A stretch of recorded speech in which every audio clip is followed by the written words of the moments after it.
गरीबदास जी महाराज कहते हैं कि धन जननी धन भूमि धन, धन्य जननी धन भूमि धन, धन नगरी धन देश, धन करनी धन कुल धन, जहां साधु प्रवेश।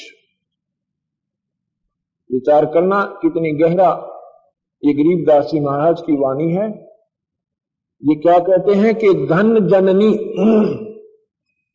और धन भूमि, धन नगरी धन देश, धन करनी धन कुल धन, जहां साधु प्रवेश।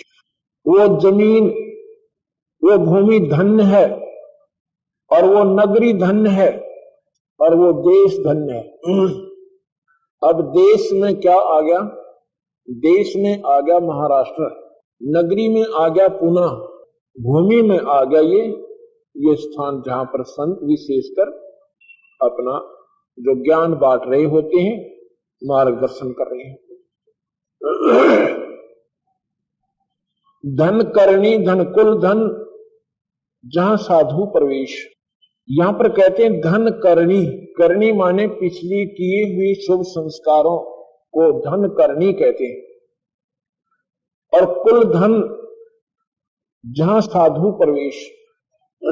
यहां के इस क्षेत्र की इनकी भक्त आत्माओं की, जिनके कारण परमात्मा ने ये अपने किसी हंस को निमित्त बनाकर ये इतना महान समागम करवाया, तो इनके संस्कार धन्य है, आपके पिछले संस्कार धन्य है, जिनके कारण आप भक्तों के लिए यहाँ पर संतों का आना हुआ और परमात्मा की कथा यानी प्रचार शुरू हुआ।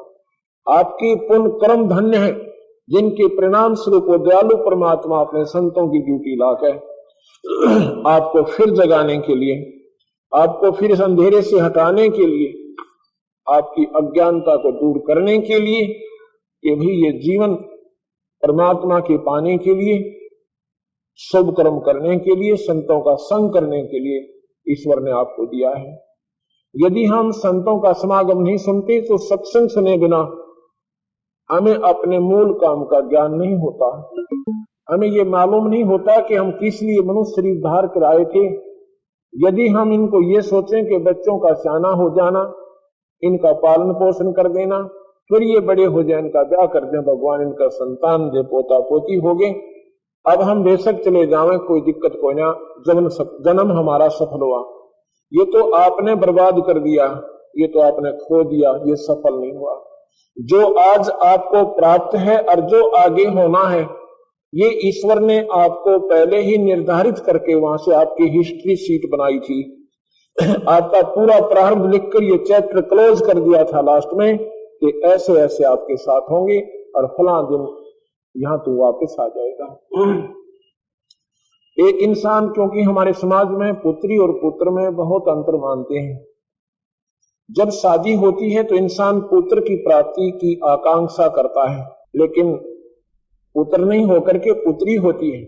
दूसरे नंबर पे फिर पूरी आस्था होती है भगवान अब की कृपा पुत्र की करें, लेकिन फिर भी पुत्री होती है, और तीसरी भी पुत्री हो जाती है, पुत्र नहीं होता। इससे सिद्ध होता है कि आपका चाहा कुछ नहीं होगा और ना ही हो सकता, वही होगा जो ईश्वर चाहेगा। ईश्वर वो चाहेगा तो आपने पीछे कर रखा है, आपकी जैसी करनी है उसके प्रारब्ध आपके कर्मानुसार वो मालिक आपको देगा। ये तो हुआ आपका प्रारब्ध, जो लिखा हुआ था ज्यों का त्यों हो गया। आपने खुशी मनाई कि मैंने कोठी बना दी, एक कार ले ली और मेरे बच्चे हो गए, वह ब्याह दिए, बड़ी अच्छी जगह सेट हो गए। ये तेरी भूल थी भाई, ये अज्ञानता थी तेरी, क्योंकि सत्संग ना सुने तूने। ये तो होना था। इसके साथ साथ हमने एक सब्जेक्ट और लगाना था ईश्वर का, जो हमने आगे कमाई चाहिए थी। जैसे जमींदार पिछले सीजन में अपनी फसल बीजता है, उसकी निकालकर तुरंत अपने घर में लाते ही आने वाली फसल की तैयारी कर देता है, सिरदर्द की बाजी लगा देता है। ऐसे ही ये हमने अपनी पिछली जो फसल तैयार करके अपने ठेकों में डाल रखी थी, और उनमें से अब हम निकाल कर खा रहे हैं। अब हमने आगे की तैयारी तुरंत करनी पड़ेगी। जिसकी जो हमने आने वाले समय में जैसा भी चाहिए वो बीज ई को बोना पड़ेगा। तो ई ज्ञान आपको कहां से होगा? ये सत्संग से होगा और संत बताते हैं। इसलिए कहते हैं